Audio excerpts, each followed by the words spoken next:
If you do one thing to give you the best chance for success, it's probably this. This is Brian Cain, your mental performance mastery coach with the Mental Performance Mastery Podcast. And many years ago, there was this Woodsman competition in the great state of Vermont. And every year they would select the top woodmen to go out and they would cut down trees, and all they would get is their axe. And they would go out and they cut down these trees, and at the end of the day, they would weigh how much wood you cut, how much wood you split, and then whoever won got a donation to the charity of their choice. Well, every year for 10 years in a row, old Man Turley had won the competition. And this year, the organizers of the competition went above the border. They went to Montreal, Canada, brought down some woodsmen. They went down south to Georgia, brought up some woodsmen. They even brought people over from Europe to try to challenge old Man Turley to see if they could take his title. Well, old Man Turley had a different technique. You see, when the gun went off at 7 o'clock in the morning and you had 12 hours to cut, to chop, to cord wood, every hour on the 45-minute mark, old Man Turley would disappear. He would go into a shed. Exactly 15 minutes later, he would come back out. And nobody knew what old Man Turley was doing when he went in the shed. He might have been having coffee. He might have been taking a nap. No one knew what he was doing, and he never let people onto his secret because no one ever asked. They were just focused on the people, the size, the strength, and just how they were cutting the wood. But old Man Turley still won the competition every year. But this year, one of the competitors, when the event was over, was convinced that he had won. He had been training his entire lifetime to be the top woodsman.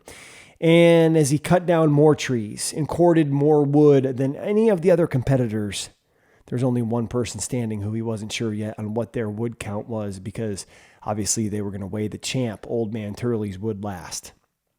And again, for the 11th year in a row, old Man Turley won the championship. He had cut down more wood than anybody else, and this one European competitor sought out old Man Turley after the event. He said, "Old Man Turley, I've been training my entire life for this. I've been undefeated, the top woodsman in all of Europe, and I thought the top woodsman in all of the world, and I came here to challenge you for your title. And I worked 15 minutes more every hour than you did. I'm younger than you are. I'm faster than you are. I've got better tools than you do, and I'm in better shape than you are. How did you beat me? What is your strategy?" And old Man Turley smiled. He looked at his European competitor friend and he said, "I'm glad you asked, because no one's ever asked. You see, they think that I'm the best woodsman here because of my talent, because of my axe striking abilities. And what they don't realize is that life is not a talent game. Life is a strategy game. And while you young bucks were chopping wood, swinging as hard and fast and furious as you can, every 15 minutes, I disappeared into my shed and sharpened my axe." You see, that's the point of this podcast, is what are you doing to sharpen your axe? What are you doing to win the competition that you find yourself in? You see, you've got to sharpen your axe, and one of the best ways to do it is to understand that the best investment that you can make is an investment in yourself. Most people want to work harder on their sport than on themselves. They want to work harder at their job than on themselves, and that's a mistake. And today I want to share with you one of the best things you can do to work on yourself, what I call the 4-step goal formula. Step 1 is set an intention. What is it you're trying to get after to better yourself? Step 2, schedule when you're going to do that work, just like old Man Turley scheduled on the 45-minute mark going in to sharpen his axe. 3, measure how often you do it. And we're going to link in the show notes here to an article I wrote in a video that I posted on my website about an app called Way of Life, which is a habit tracker that you can use to make sure that you're measuring your progress towards becoming the best that you can be. And then step 4 is you got to hit the R&R.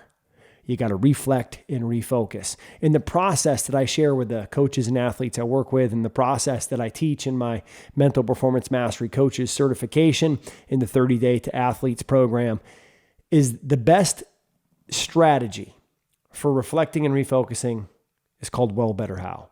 So ask yourself in the past week, what did I do well at becoming the best version of myself? What do I need to do better moving forward this week? And then how am I going to do it? What's the next strategy I'm going to implement? Because remember, life is not a talent game. Life is a strategy game. And you got to use a strategy to sharpen your axe to become the best you're capable of becoming. Better today than yesterday, better tomorrow than today, so you can show up and give your best to the world. Thanks for checking out this podcast. If you're looking for more, head over to briancain.com and dominate the day. Thanks for listening to the Brian Cain Mental Performance Podcast on the Ironclad Content Network. If you liked the show, be sure to leave us a rating and a review, and don't forget to follow me on Instagram and Twitter @BrianCainPeak. I'll see you next time.